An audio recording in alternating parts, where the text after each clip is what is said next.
Have you ever had one of those brilliant light bulb moment ideas and then just thought, okay, now what? If that sounds familiar, then you're in the right place.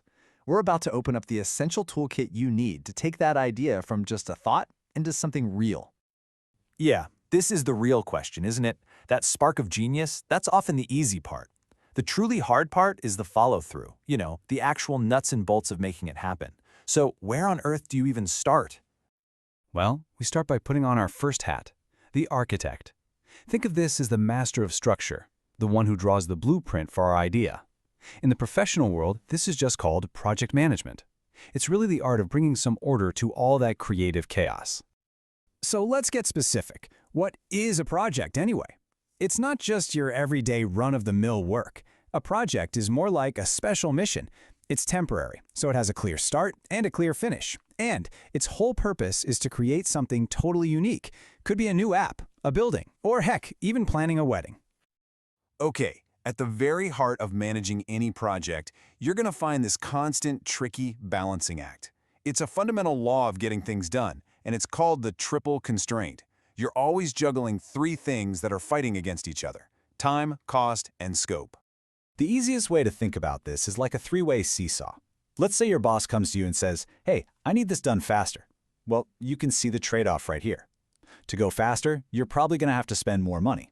Or you'll have to reduce the scope, maybe deliver fewer features. You just can't change one of these without messing with the others. It's kind of like the physics of project management. So if the architect is all about building the thing right, our next role, the strategist, comes in and asks a much, much bigger question. This is the world of business consulting. You see, before a single brick gets laid, the strategist takes a big step back. They're not just looking at the blueprint, they're looking at the entire neighborhood, the entire city. They're analyzing the market, checking out the competition, and making absolutely sure that the project is aimed at the right target to actually win. And this shows you that strategic thinking isn't just guesswork. It's a very deliberate process. It all starts by finding your unique corner of the world, your niche. Then you set super clear, smart goals. From there, you package what you do into concrete offerings and finally build the network to make it all happen. It's a roadmap to doing things with purpose. Okay, so we have our architect and our strategist. Now it's time to give them their first power tool. And this one is absolutely essential for both of them. It's all about deeply understanding people. This is our empathy engine. This right here is such a powerful little insight from psychology. When we talk about users or customers as this big, faceless group, it's really hard for our brains to feel any real connection. We just aren't wired for it. But the moment we focus on just one single person, a switch flips inside our heads. And that's why this next technique works so well. This is basically how we hack our own brains for the better. Instead of trying to design something for a vague community, we design it for one specific, made-up person, our minimal persona. It's a simple little profile that makes our target user feel incredibly real to the whole team. We actually give this persona a face, a name. Let's call her Jane. Then we ask two really simple questions. What's Jane's #1 goal? And what does she usually do? All of a sudden, we're not just building a generic system, we're building it for Jane, who's a busy traveler that just wants to get to her hotel room fast.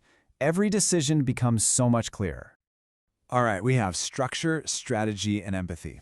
Let's switch gears and grab our final power tool. Because in a world that is just flooded with information, how do you get anyone to actually pay attention to your great idea? Well, you need a creative spark. This idea is called guerrilla marketing. It's for the problem solver who has way more imagination than they have money. It's all about creating surprise, making a huge impression, and getting people to talk about you by doing something they absolutely did not see coming. Let me show you the difference. An ordinary ad, it shows you a picture of a snake on a billboard. Fine. A guerrilla ad makes people experience the idea. You don't just see an ad for the zoo, you see a public bus that looks like it's being squeezed to death by a giant snake. I mean, which one are you going to remember? Which one are you going to pull your phone out for? Okay, let's talk about one of the most legendary examples ever.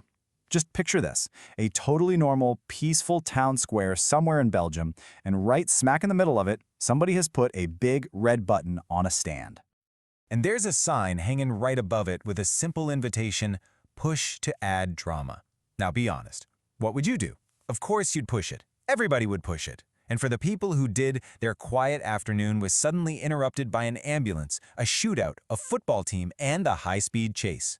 It was all a brilliant stunt for the TV channel TNT to prove their slogan, "We know drama." Absolutely unforgettable. So, we've got the architect's structure, the strategist's direction, the empathy engine, and the creative spark. How do all these different tools fit together to create the ultimate problem solver's toolkit? The real key takeaway here is that success today is almost never about being a master of just one of these things. It's about how you integrate them. You need the discipline of an architect to build it right, the wisdom of a strategist to build the right thing, the empathy to build something people actually want, and the creativity to make them care in the first place. And that leaves us with one final big question to chew on.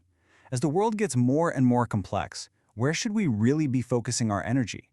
Is the future going to be won by the best planner, the sharpest strategist, or the wildest creative? Or is the most important skill of all just being able to blend the three together?